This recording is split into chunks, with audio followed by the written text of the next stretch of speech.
Congresspersons of the Free Peru Party presented a constitutional accusation against the President of Congress, Maria del Carmen Alba, and 9 parliamentarians in Peru. German President Frank-Walter Steinmeier was re-elected for a second term this Sunday. In Tunisia, mobilizations began following the news that the president issued a decree establishing a new provisional Supreme Council.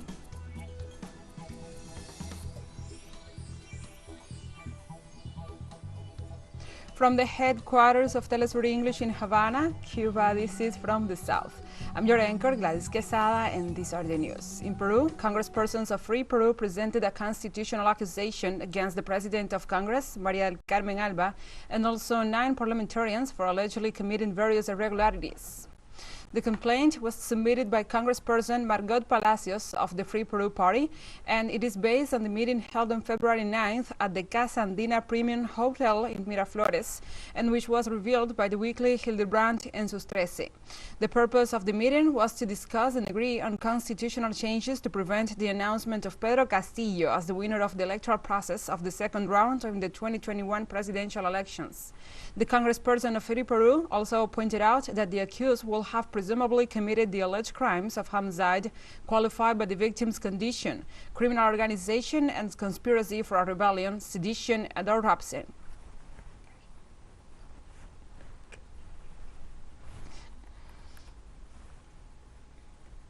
The government of Chile announced on Saturday that it will declare a state of constitutional exception in 4 provinces in the north of the country in view of the migratory and security crisis affecting the area.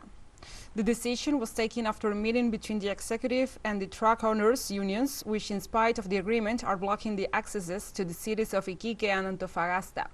The truck drivers have led a series of demonstrations in the last few days after the murder of a driver. The unions link the event to the wave of migrants that have entered using unauthorized border crossings with Bolivia during the pandemic, which coincides with an increase in crime and delinquency in the north of Chile.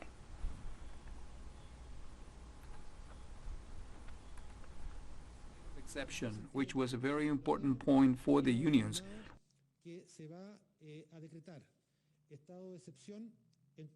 We have determined that a state of exception will be decreed in the provinces and the border sectors. This is very important to make it clear.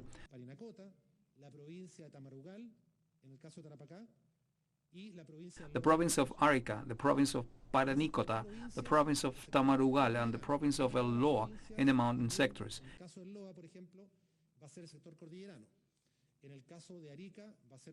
And this will allow us to have a state of exception, where the armed forces will be able to collaborate with the work of the police, strengthening the implementation of Decree 265. Now we move on to other topics. In Honduras, the public ministry announced the opening of an ex officio investigation after health authorities denounced the discovery of millions of expired medicines in the warehouses of the Ministry of Health. The new Minister of Health, José Manuel Mateu, revealed last Friday that he found expired medicines worth around $8,700,000.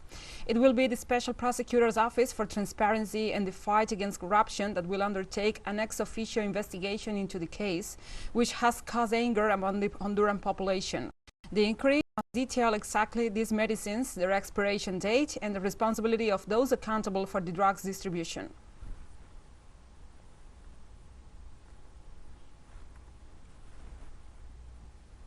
In Nicaragua, the public ministry reports the death of Jorge Hugo Torres Jiménez after being accused of crimes considered treason.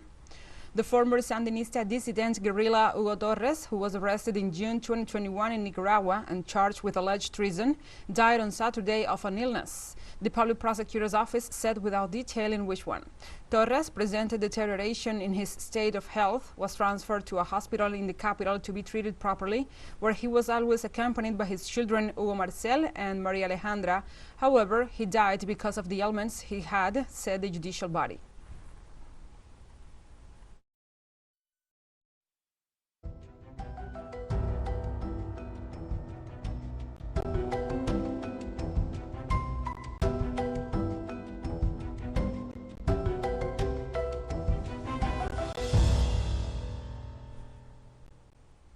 Now we move on to other topics. In the last 3 months of 2021, Spain recorded just 35% of the average rainfall it had seen during the same period from 1981 to 2010. While the arid zones of the Iberian Peninsula have historically experienced periods of drought, experts said climate change has exacerbated the problem. This year, amid record levels of low or no rainfall at all, farmers in Spain who are growing produce for all of Europe are worried that their crops for this season will be ruined. According to the National Weather Agency, only in 2005 has there been a January with almost no rain in this century. If clouds don't unleash in the next 2 weeks, emergency subsidies for farmers will be needed. While only 10% of the country has officially been declared under a prolonged drought, large areas, particularly in the south, face extreme shortages that could impact the irrigation of crops. First phase of meteorological drought in which we continue, and in some areas of Spain, particularly in some basins of the south of the peninsula, we are already stepping into a next phase, that of hydrological drought, and the water reserves are beginning to be at much lower levels than normal. The next consequence of this process continues in the coming weeks will be to start suffering a drought at the agricultural level, because there will be no possibility of irrigating all the hectares of cultivated fields that we have in Spain with different crops such as cereal. We have gone through a first. On Saturday night, the humanitarian organization SOS Mediterranean rescued 88 migrants near Malta. The ship Ocean Viking welcomes on board 181 migrants saved in the central Mediterranean after a new operation last night in which it rescued 88, of which a third were minors. The minors were 27 and among them was a newborn, says the NGO. The migrants were on a wooden raft in the search and rescue zone in the Libyan jurisdiction. This Saturday, another 94 migrants were rescued near the coast of Lampedusa, Italy's southernmost island, by its Coast Guard agents.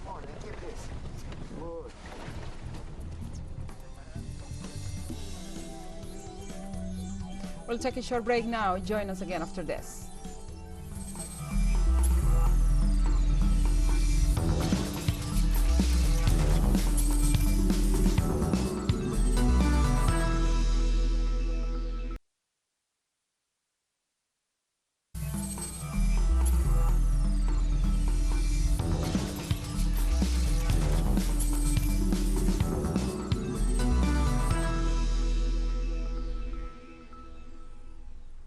Welcome back. German President Frank-Walter Steinmeier was re-elected for a second term of 5 years by a special parliamentary assembly on Sunday. The president was elected with a big majority by a special assembly made up of members of parliament's lower house and representatives of Germany's 16 states. The re-elected president vowed that he will continue to work on strengthening democracy in Germany and help take away fears of the future, giving country's citizens confidence to handle the challenges ahead. Steinmeier also vowed to help heal wounds created by the coronavirus pandemic. Germany's president has little executive power, but is considered an important moral authority.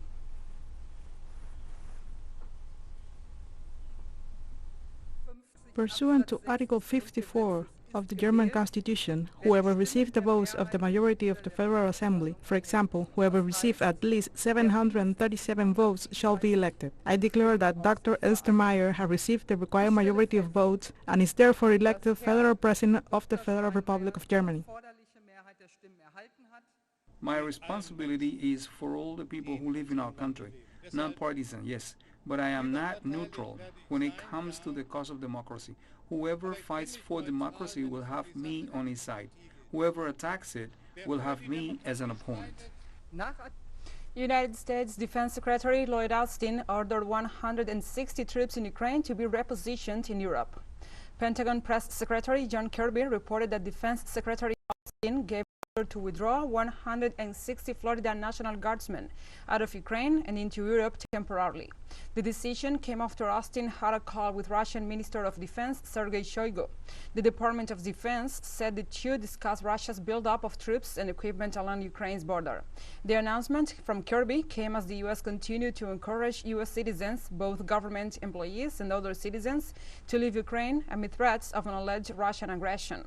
White House Security Advisor Jake Sullivan Iran said that the U.S. will not send in troops to the country for rescue missions that should U.S. citizens choose to stay in the former Soviet state.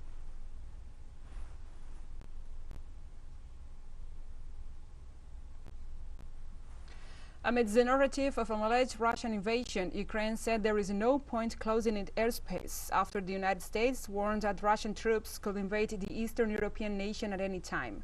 According to a senior Ukrainian official, if particular air carriers decide to reconfigure the flight schedule, this certainly has nothing to do with the decisions or policies of the Ukrainian government.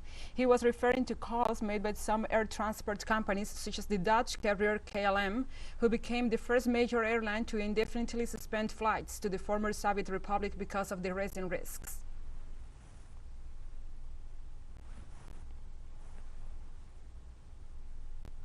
Farmers in central Greece on Sunday blocked a highway with tractors and poured cans of milk on the ground to protest against rising energy costs. Hundreds of tractors were parked on the major transport route outside the city of Larissa as part of the protest. The farmers were demanding the abolition of the electricity price adjustment clause, which the government said reflects changes in the price of oil and natural gas imports. Protesters were also calling for lower fuel taxes. Greek farmers said they are determined to shut down all the country's major highways if the government doesn't meet their demands.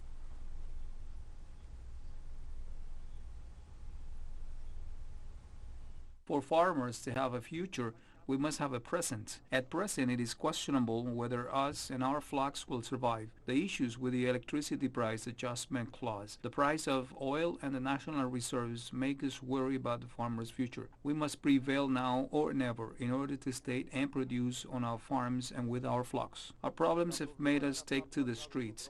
They are more acute than ever. We are talking about production costs which working farmers cannot bear. We are talking about diesel that costs about 160 euros per liter, while in other European countries it is only 70 cents. Voters in Switzerland on Sunday rejected a campaign that aimed to make it the first country to ban experiments on animals. Also voted to approve tougher restrictions on cigarette advertising. According to government figures, 21% of voters were in favor of a ban on animal testing and 79% were against the measure. Polling stations for in-person voting opened for 2 hours, but most voters had already cast their ballots by post. The results of the referendum could have a significant impact on two of the country's major industries, the pharmaceutical sector and the tobacco giants that headquarter in Switzerland.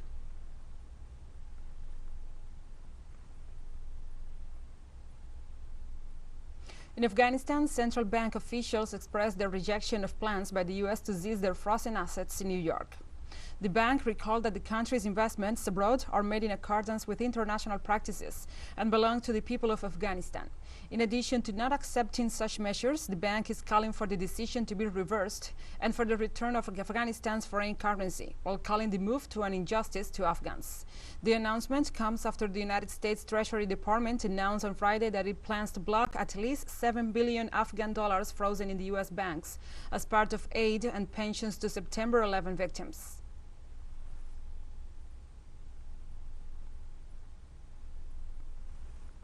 Afghanistan's former president on Sunday called a White House order to unfreeze $3.5 billion in Afghan assets held in the U.S. for families of 9/11 victims and atrocity against the Afghan people. The former Afghan president sought the help of the U.S. citizens, particularly the families of the thousands killed in the 9/11 terrorist attacks, to press President Joe Biden to present last week's order.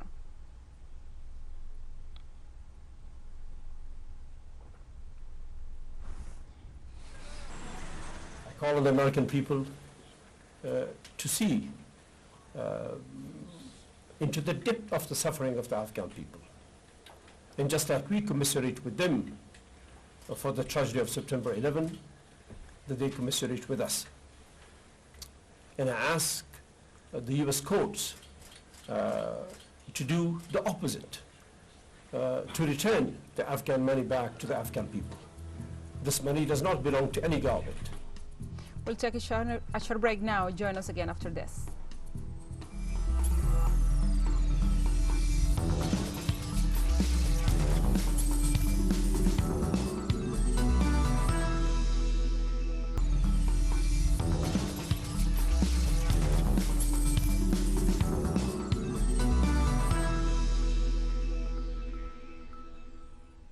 Welcome back. In Tunisia, mobilizations began following the news that the president has issued a decree establishing a new provisional Supreme Council. The African country has seen a series of demonstrations in recent weeks against President Zayed, who in July 2021 dissolved the government and suspended the parliament, and gave himself greater powers. As hundreds of protesters took to the streets of the capital Tunis as part of a march organized by the country's largest political party, Ennahda, and a civil society organization in rejection of President Kais Saied's recent measures. These decrees seek to replace the body he abolished and give himself additional powers to control the country's main judicial organization. The political and democratic movement of the street continues with the same objectives and the same approach. If we defend the republic and democracy, this can only be through democratic mechanisms. If President Zayed has positioned himself against the will of his people, while we remind him that it is necessary to resume a democratic process, the change will only be possible through the mobilization of people. 5 United Nations employees have been abducted by non-armed men in southern Yemen while returning to Aden after a field mission. According to a spokesperson for the top UN official in the Middle East country, the staff were abducted in the Abyan governorate. The official also said the UN was in close contact with the authorities to secure the employees' release, and that 4 of those abducted were Yemeni nationals. Abductions are frequent in Yemen, where armored tribesmen and Al-Qaeda-linked armored fighters take hostages to swap for prisoners or cash. The country has been mired in violence since the Iran-aligned Houthi movement overthrew the government from the capital in late 2014, prompting a military coalition led by Saudi Arabia to intervene months later. The war in Yemen has killed tens of thousands of people and caused a dire humanitarian crisis, with 80% of the population reliant on aid.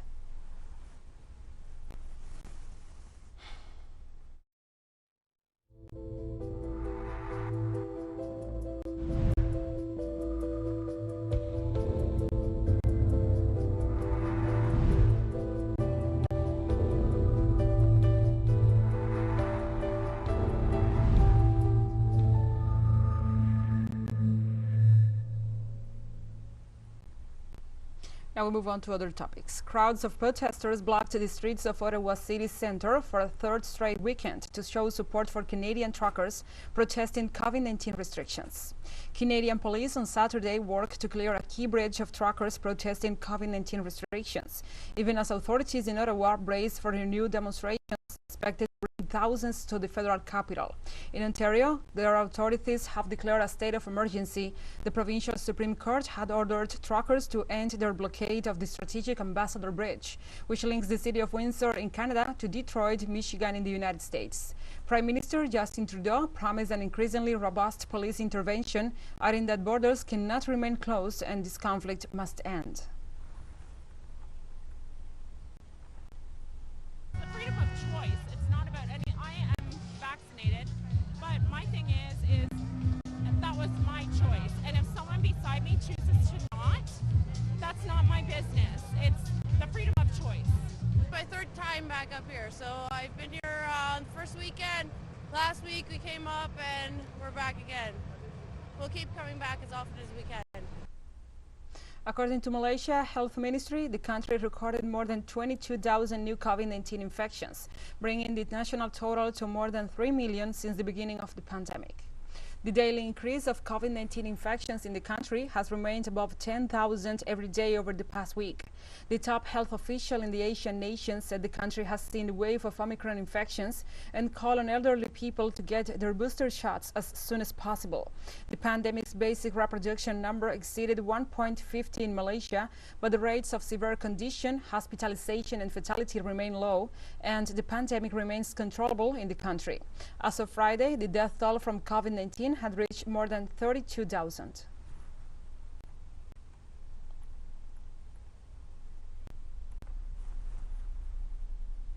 Now we have an interesting story. Sara Escobar is the only athlete representing Ecuador in this year's Winter Olympics and was also the nation's flag bearer during the opening ceremony for Beijing 2022 on February 4th.